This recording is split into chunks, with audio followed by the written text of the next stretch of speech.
ตั้งแต่เมื่อตะวันวามาจนถึงปัจจุบัน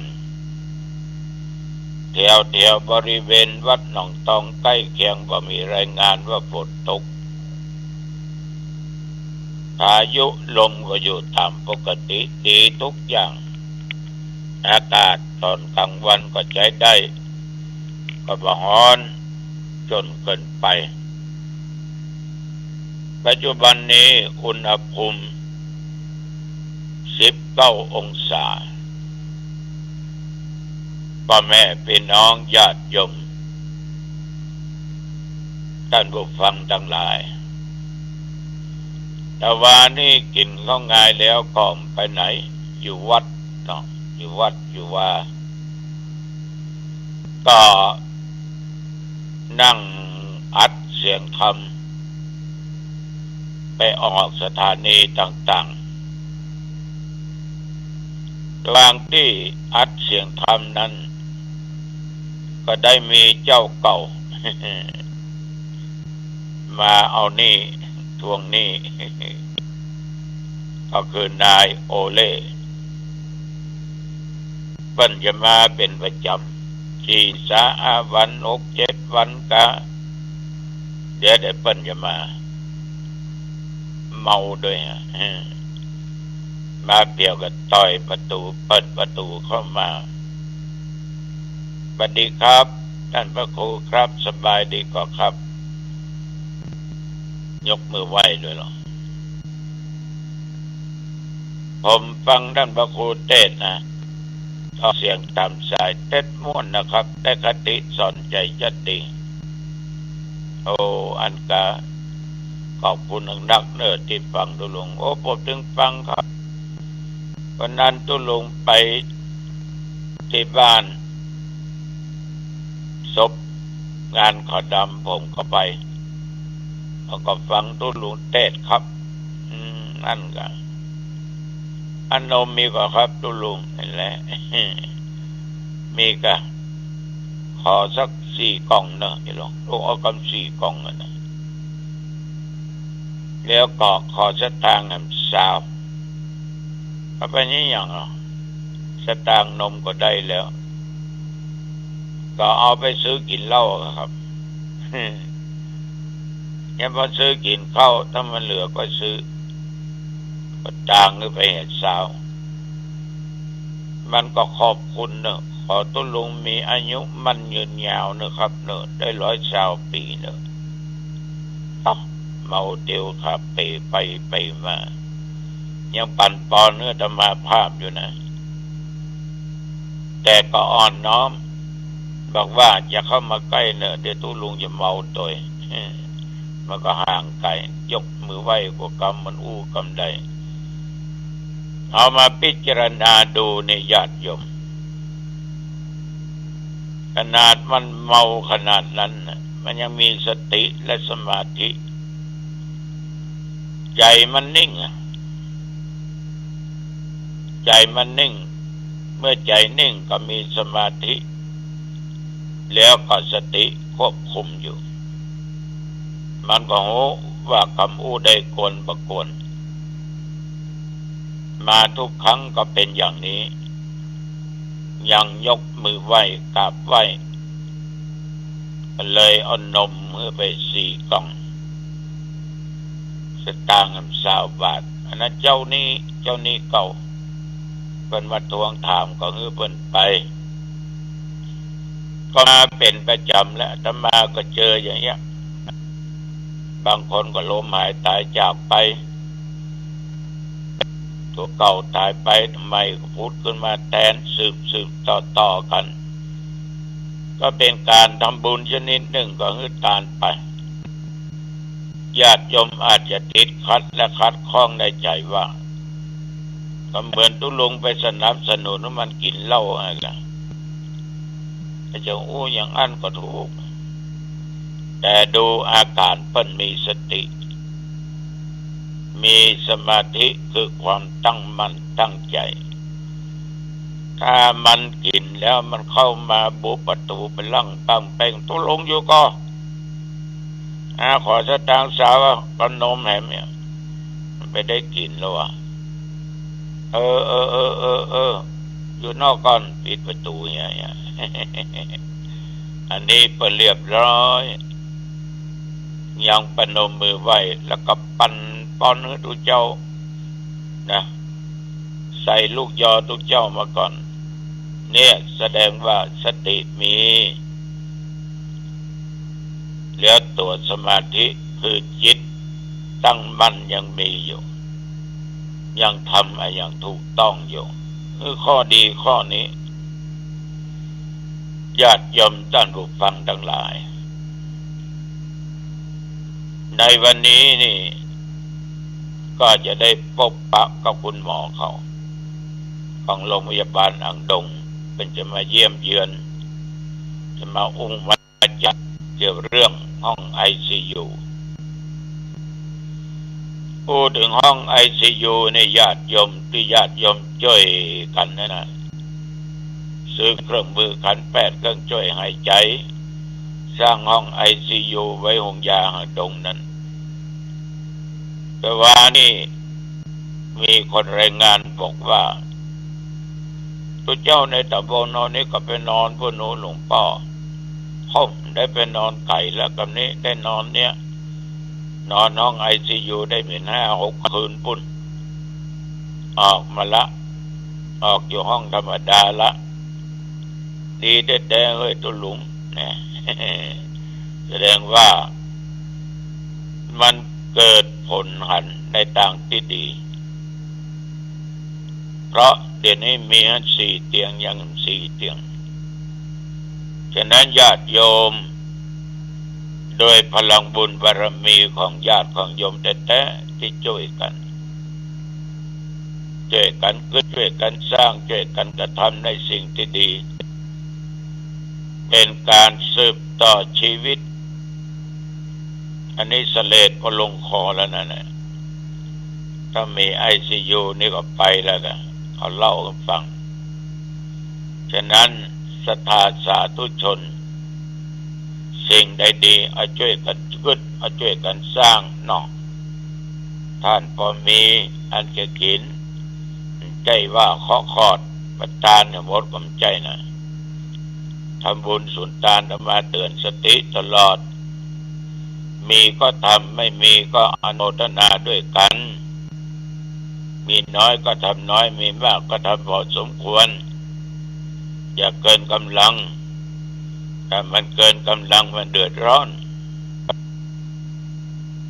อีกอย่างหนึ่งญาติโยมวันนี้วัดดอยสปัญโยอำเภอแม่วางก็จะมีการประชุมเจ้าคณะพระสังฆาธิการระดับเจ้าคณะผู้ปกครองในตอนบ่ายวันนี้คือบ่ายโมงจะมาก็จะได้ไปที่วัดดอยสปัญโยแม่วางโอ้ถึงอย่างนี้แล้วก็ขอบอกบุญประกาศเนาะไม่ใช่ครับเป็นเจ้าภาพซื้อเป็นเจ้าภาพอาหารเลี้ยงตุเจ้าในวันที่16 เดือนธันวานะเพิ่นจะมีการจัดงานอบต.ทุกอำเภอใน3 จังหวัดแม่ฮ่องสอนลำพูนเชียงใหม่ตุเจ้าก็จะนักฉลายก็จึงขอทางด้วยญาติโยมเดินทางรับผลบุญเป็นเจ้าภาพอาหารโต๊ะละ 1,500 กล่องบุญโยมไปแจ้งความประสงค์ได้ที่ท่านเจ้าวาดวัดดอยสุปัญโยนะโยมเด้อศรัทธาสาธุชนญาติโยมตะวานี้มีโอกาสไปนั่งเทศงานข่าวดำที่บ้านหนองคงหน้าวัดนะมันมี2-3 ลายก็ในวัดก็มีหน้าโบสถ์ก็มีก็ไปแสดงธรรมที่หน้าวัดหน้าโบสถ์คนก็นับก็เยอะนะขอบใจเนอะ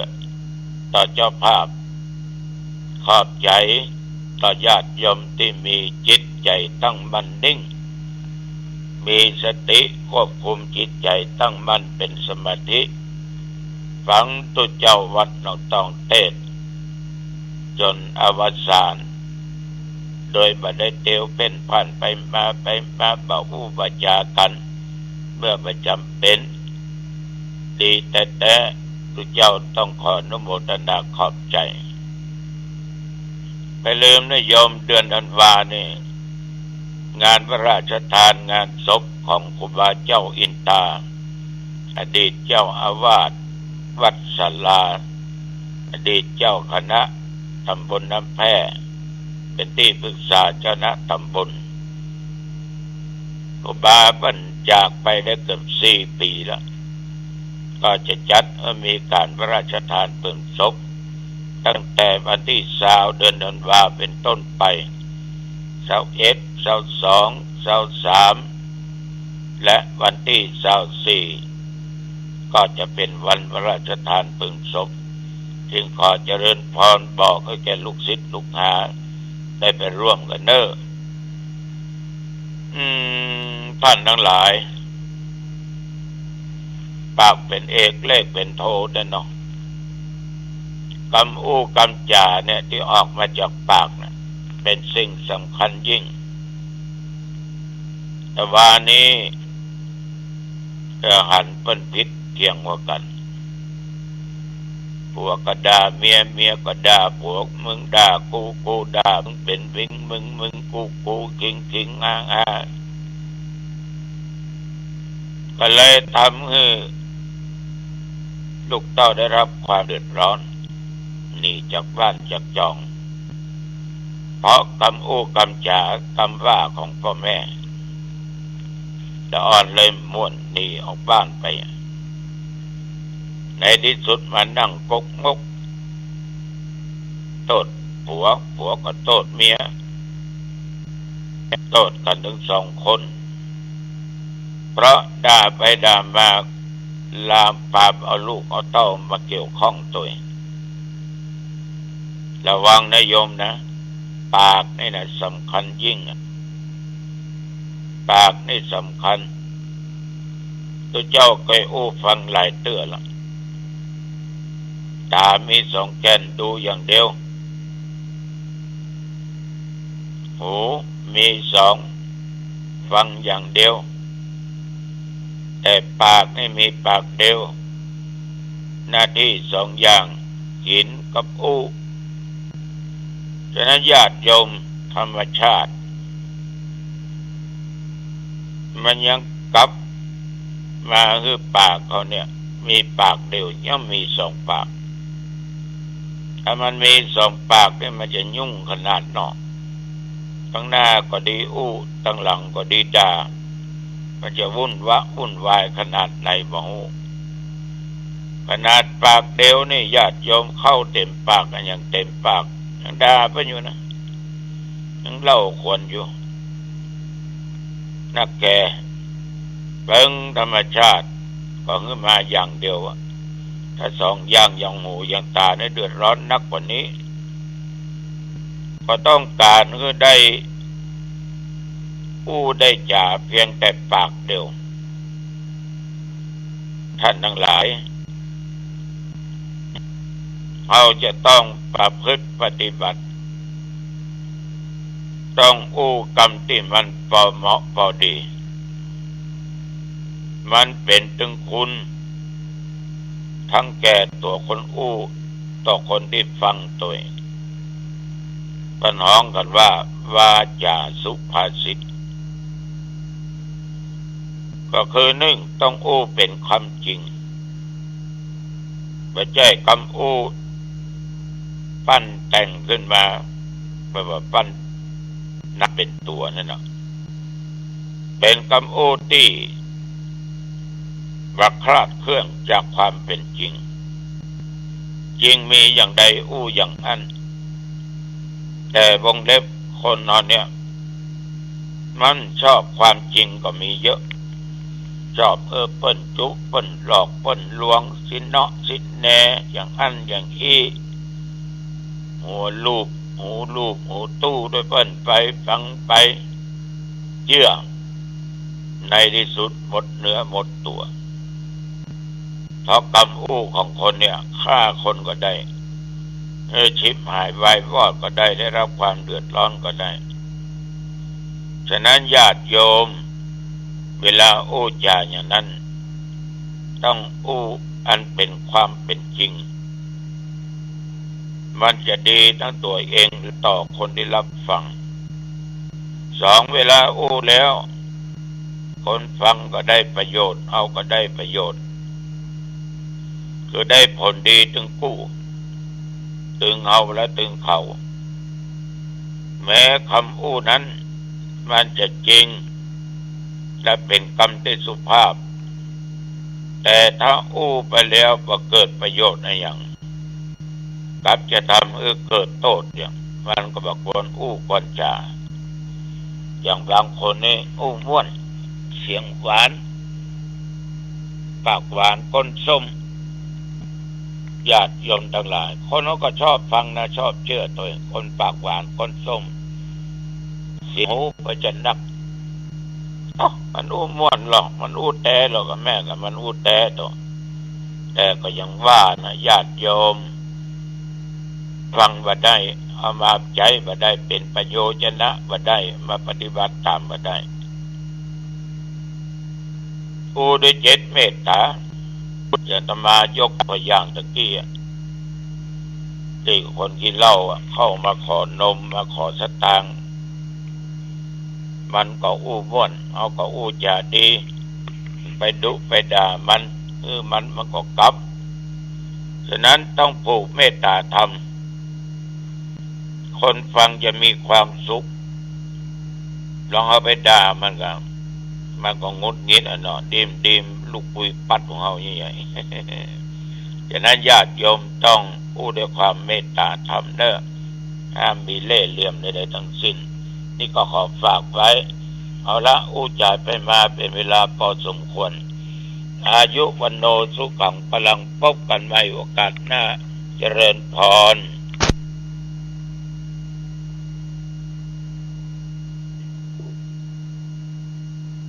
ผู้ที่ฝึกจิตก็จะเข้าใจเข้าถึงความจริงของอารมณ์